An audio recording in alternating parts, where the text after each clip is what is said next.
Hey guys, welcome back to another video. Apologize, you're sitting a little bit lower than me today. We're trying out a new audio-visual setup here. I think I need to get a riser to bring you guys up a little bit higher than I am, but nonetheless, we'll get through the video today. Today we've got a really simple one together, folks. We're going to change the Serpentine belt on the 2014 Silverado. This is pretty much going to be the same whether you got the V6, I think they came in those years. I've got the 5.3 or the 6.2. It's pretty much the same procedure on any vehicle that you use.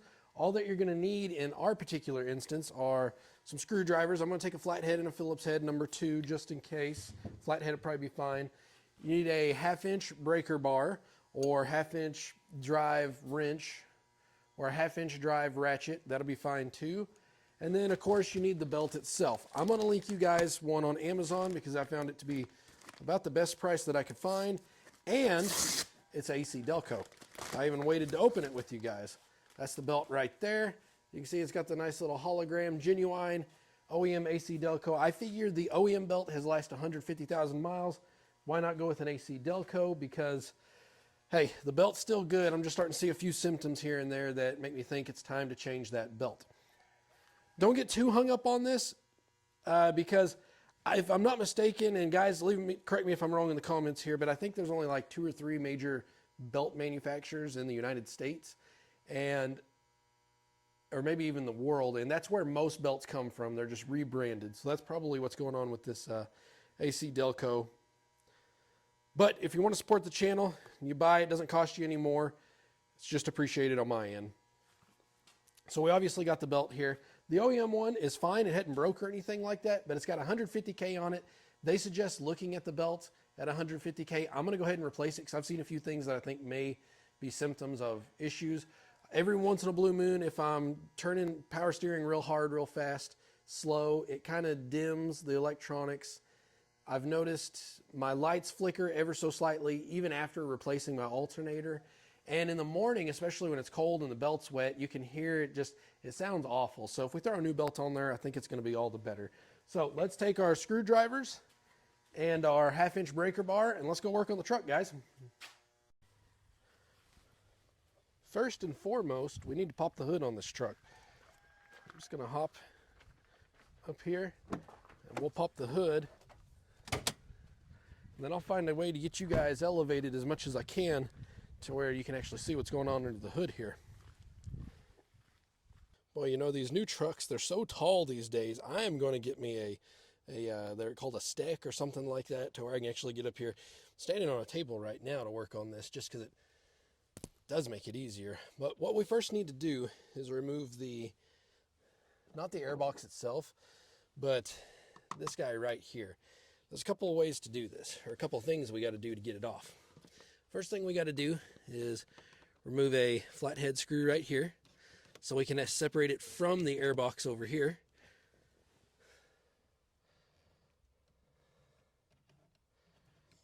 So just undo that.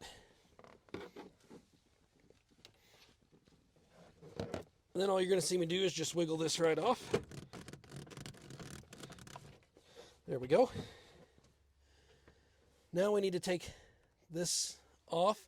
This is what feeds oil back into it. Something to do with the GDI, I forget. It has a little button up top that you just got to push down and then pull back on it. And it just kind of slides out at a 90 or so. There's one on the other side to do it. From the bottom, same thing, push up and slide it off.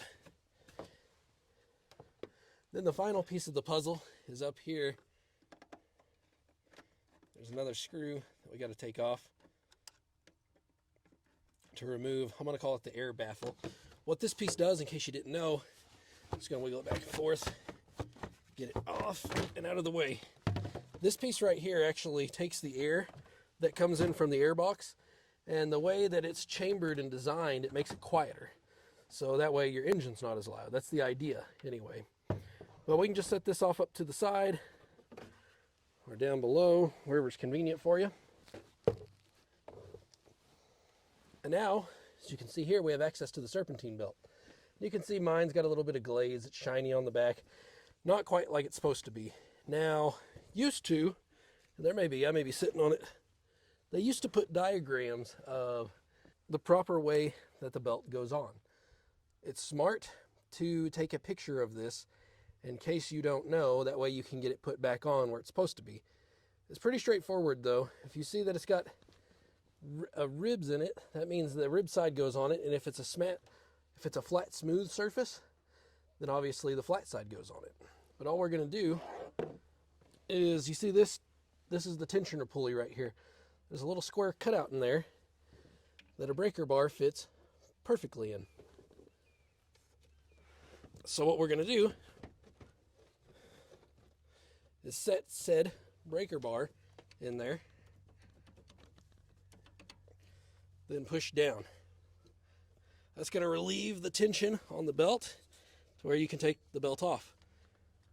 Then you can let it up. You can see I can walk this belt all the way off. Just like that. Now, there's only 4 things that actually run this belt, so now we just go back on with those 4 things. And in case you're curious, this is the original belt here. See, you get the original GM model number and everything. So now we can put the new belt on. Just a quick comparison. Oops, drop that down in there. Don't let me forget. You can see how this one's kind of got a bit of a glazed, worn look on it. And then if we look on the inside of the belt, surprisingly, it's in pretty good shape. I don't see any signs of cracking or damage or anything like that. But it's definitely wore down a little bit and just looking tired. So I'm going to throw this off to the side. Don't throw it away. I'll tell you why here in a few. But now let's go ahead and throw this belt in here and remember exactly how it was lined up. Okay, now let's go about putting the new one on. So I'm going to climb in this engine bay, and I got to remember how this thing ran. So that's the real trick of the trade here. We know we need to go under the water pump. We can see it's ribbed there, right?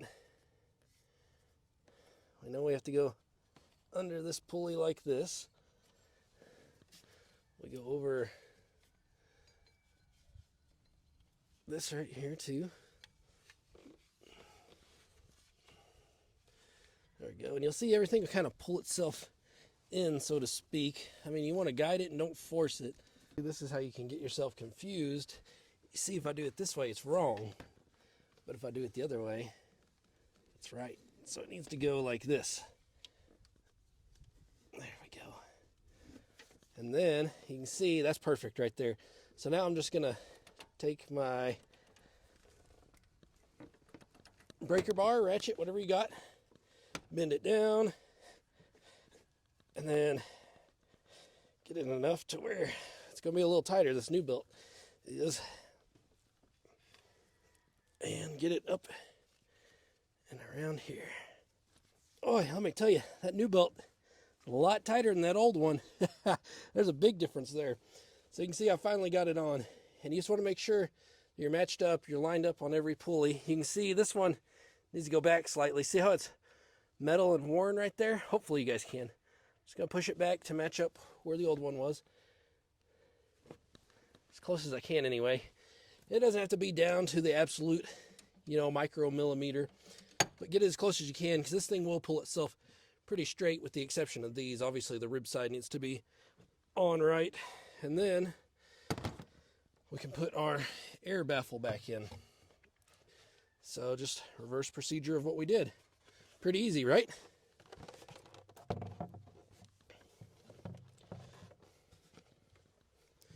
So I'm going to slide it over the throttle body, make sure it's on top and bottom. Snug up it's probably a 10 millimeter, or use the flathead. See, that's one thing where I got to say I appreciate Chevys. For the most part, they're easy to work on. For stuff like this is one of those jobs that, and I'll get to that here in a second, but I wouldn't be tore up to have to do at midnight on the side of the road. Okay, that clip on. And now where the air box meets, slide this on. Make sure it's on top and bottom.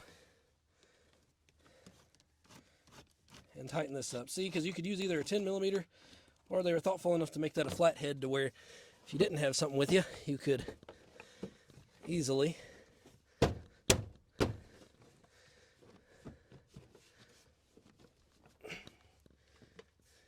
get it back on where it needs to be. Now, if you guys remember just a second ago, I cautioned you not to throw your old belt away. Why? Well, even though this belt's past its prime, 150K on it, I'm still going to wad it up, and I am going to throw this thing in my truck. The reasoning behind that is serpentine belts, heaven forbid we have an issue with that new one. But guess what, if we did, and I've got this in my pickup just under my seat, you guys can see it doesn't take up much space at all, especially if you get it thrown back in this nice little sleeve here. Throw this in your toolbox under the seat of your truck, because guess what? If we do have an issue with that serpentine belt, even at 300,000 miles, that one right there, we got a spare. And where I mentioned a second ago, if you're driving late night, all the part stores are closed, at least you got a spare here. Even if you don't carry a 1/2-inch breaker bar, I bet you can find one from somebody pretty close. But finding the exact belt for your truck, whenever it's late at night, it might be a little tough. So just keep this with you.